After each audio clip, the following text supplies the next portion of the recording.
Welcome back, vampires. I'm Simon. I'm Ellie. And if you enjoyed this video, please remember to like, comment, subscribe, and sink your fangs into the bell thing down there. That would be very kind of you indeed. And I don't know if we've actually talked about this very much on this channel before, but we are big fans of the Anne Rice interview with the Vampire Universe, the Mayfair Witches universe, and we've been watching all of the new shows on AMC. I read the books religiously as well, although a long time ago. Those books are old. They're older than me.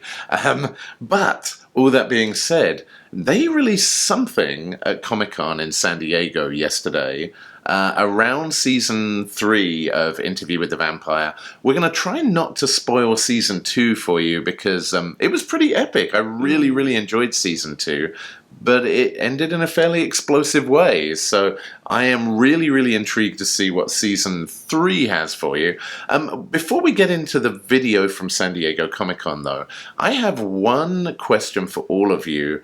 What is your impression of the original Interview with the Vampire movie, starring obviously Tom Cruise and Brad Pitt, versus the new TV show, versus the book? Do you have preferences? Do you see pros and cons in one versus the other? How do you think the book, the new TV show, and the movie stack up? And I did that in that order. The book, the new TV show, and really low down here, the movie. Let us know what you think about those in the comments down there. But in the meantime, we're going to go check out this video from San Diego Comic-Con, whatever it is, for the very first time. You want to see what we think about it? Stick around until the end. But for now, let's go. Let's go. Well, the car's on the Car's lot. been on the lot for hours, man. Hey, look, if you want, I can have somebody knock on the window. I think he's... What? You think what? I think he's entertaining somebody right now. Do we have insurance for homicide? You know what? We had 3 deaths on the Banger Sisters. Don't worry about it. That's him. Jesus Christ. Look at him. Okay, let's go. Mr. Lioncourt, hi, Mark Johnson. I'm the executive producer. We talked on the phone a couple of times. We're really excited about the I don't remember you. documentary. Okay. Hey, man. Thanks for the tickets last night. Great show. 2 at 45 minutes and he's gone. Who the fuck are you? This is Christine Clare, Mr. Lioncourt's lawyer. Hair and makeup now. Honey, Do I look like I need you? He's completely booked. No, don't even talk to me about anything for the next 2 months. He's booked. There's a goblet on the table. You don't like the goblet? Can we get rid of the goblet, please? Thank you. We need to wire you for sound. I hope you don't mind. The camera we're going to be using is called an Interrotron. I'll be sitting here, but you'll see my face in the camera. Like we're talking to each other, and you don't have to just stare at an empty camera lens. Your sound man is dehydrated. We'll get him some water. Get him some water, please. All right, let's fucking go, people. 43 minutes. Shut her the fuck up. We're rolling. Rolling. Only. And action. Okay, we're gonna start. Could you state your name for the camera? Justin Bieber. I see you have my book there. What do you think of...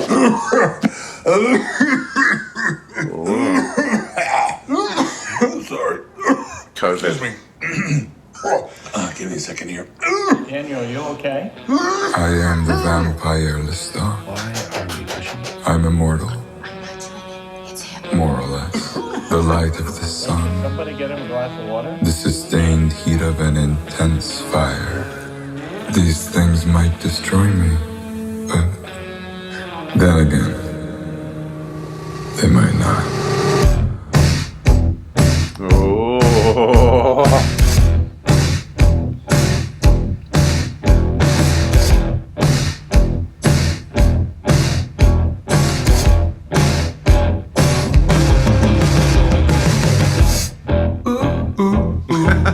What is happening?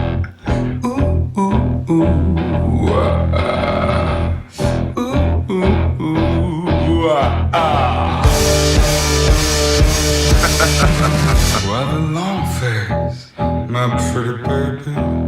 I've got long fangs. Come appraise me. Bring your long steaks. That doesn't faze me. is going on? And my makers, I get fatter when we break her. What does it matter who I take her?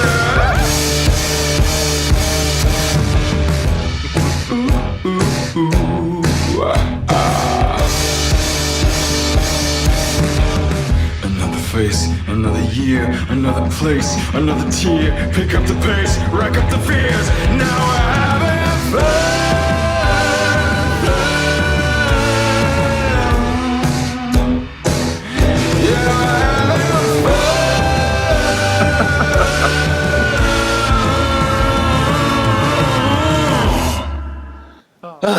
I feel somewhat cheated. Thank you, AMC. What did you think of the apparent teaser for season 3? So this is what I wanted to talk to you about. You having read the books, even though it was a while ago. It was a long time ago. I heard that in the books, Lestat does become a glam rock star. Ah, yes. And I wasn't sure if that was... I thought people might be joking, but I wasn't sure if that was true or not.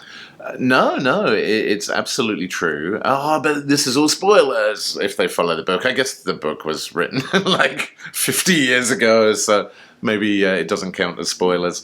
I would say that for me, reading the books as a kid, I thought Interview with the Vampire was interesting. Louis's character was really deep and complex, and his relationship with Armand was really interesting. And Armand's backstory was really interesting. However, all I wanted to know is tell me more about Lestat. Lestat was such an amazing character, and I thought the movie did not do Lestat justice, in my opinion.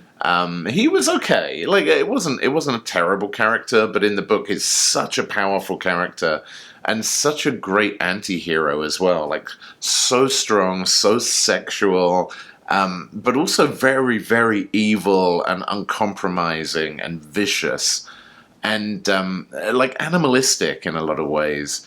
And I think the first season of Interview with the Vampire, the TV show, took me a while to warm up to new Lestat.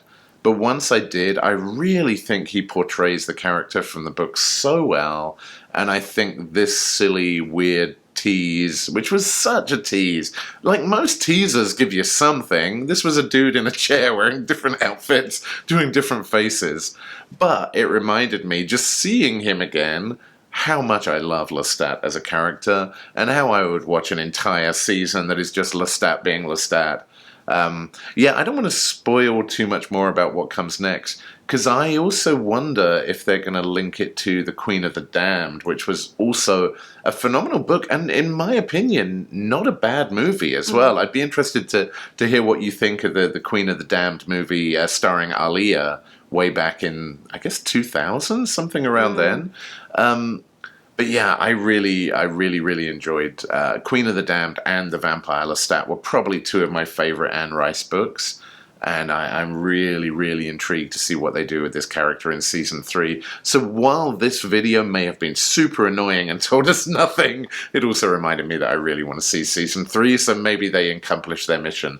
How about you? What did you think of this? I thought it was really fun. I have to say, the only thing I had repeated in my head was he drank drug blood. But I just think it's really fun, just like jumping into like one snapshot of him being this kind of big rock star, and he's got this like entourage around him, and then like he can be as grumpy as he likes because he's earned the right, because he's such a big star and earns people money. Like, he can just make all these weird demands and sit in his trailer for hours and be late everywhere and tell people they're dehydrated, presumably murder the guy he was supposed to be interviewed by, and it just seems really fun. I mean, Lestat is such a drama queen. I can see him being like a melodramatic rock star and having everyone fawning over him, like staying up all night and then sleeping all day. Like, it's so on brand for him. You know, I agree with you that he's a drama queen.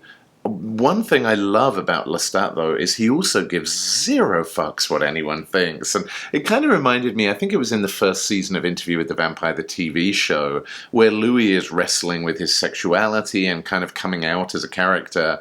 And Lestat just describes himself as non-discriminatory. It's like, yeah, I love who I love. I have sex with who I want to have sex with, no fucks given. And like that same attitude, I think, carries through so much of his life. And it's kind of interesting, like balancing that I just don't care attitude with this kind of preening thing that he has as well. Like obviously very obsessed with his appearance at the same time. And it's just a super interesting, complex character that I genuinely think is acted really, really well.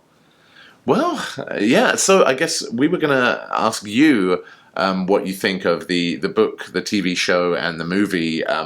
Do you have an opinion? I guess you haven't read the book, but do you have an opinion of the original movie versus the TV show and how they compare? I was very obsessed with the original movie when it came out. I snuck in to see it in the theatre. Yeah, it was a huge big deal, right? Even though at the I time. was underage. Yeah. I had to dress up to look old. I was very unconvincing, but they let me in anyway. And I got so obsessed with it. It was all I could talk about. When I went to school the next day, no one believed me because I didn't look old enough to go see it. And so no one believed me that I had seen it. And I was really upset because I thought it was the coolest thing ever that I'd been mistaken for older, obviously, when you're in school. And yeah, no one believed me, so I was really upset. But I was obsessed with that movie for such a long time. Mostly Louis, because he was just a mopey emo, and I could relate to that at the time. But I think since then, you kind of mature, and you understand certain historical context of things like Interview with the Vampire, like Louis being a slave owner, and that wasn't really explored much in the movie, and so and also them like getting rid of like any kind of gayness in the movie, which like Anne Rice very mindfully made these characters very gay. Yeah, because her son was gay, I think. Yeah, and to take that away completely, they didn't do a very good job of making that movie not gay, though, did they? I mean, to be fair, it's still a very gay movie. They can scrub that as much as they like, but you're not removing it. But I really liked that was corrected in the TV show, and that there was like more put into kind of racial challenges and exploring what it was actually like to be a person of color around that time. And that was I found really interesting. It just felt like there was a lot more effort went into exploring what life was like then, and what possible challenges you could have, like being a vampire and being a black man in America at that point. I just thought it had so much more to say. Yeah, no, I was going to say exactly that as well. And I think, the TV show just didn't improve only over the movie. It also improved in some areas over the book in the same way. And I think to make it more current and more inclusive and more equitable, I think they did a really good job without losing the authenticity of it being true to its source material. I really am such a fan of the TV show. I just cannot get enough. When I'm watching a TV show, I'm always asking myself, well, I shouldn't be asking myself, I should just be enjoying it. But the questions I'm asking are, am I enjoying it? Do I feel invested in these characters and their journey? And am I learning something? Like, is there something I'm taking away from this that's going to stay with me? And I think with the Interview with the Vampire show, all three are true. I did feel, and like, we literally went to New Orleans because we saw it in here, and we were like, this place looks amazing, like both modern day and the historical New Orleans. So like there was a lot that inspired us about this show, and I felt like I learned a lot from it in so many ways. So I don't want to spoil anything for anyone, but just go watch it. It's great. So that is all we got time for right now. We hope you enjoyed this video. If you did, give us a like and a subscribe. We'll be back really, really soon, friends, on the next Nerd Safari. Peace out, vampires.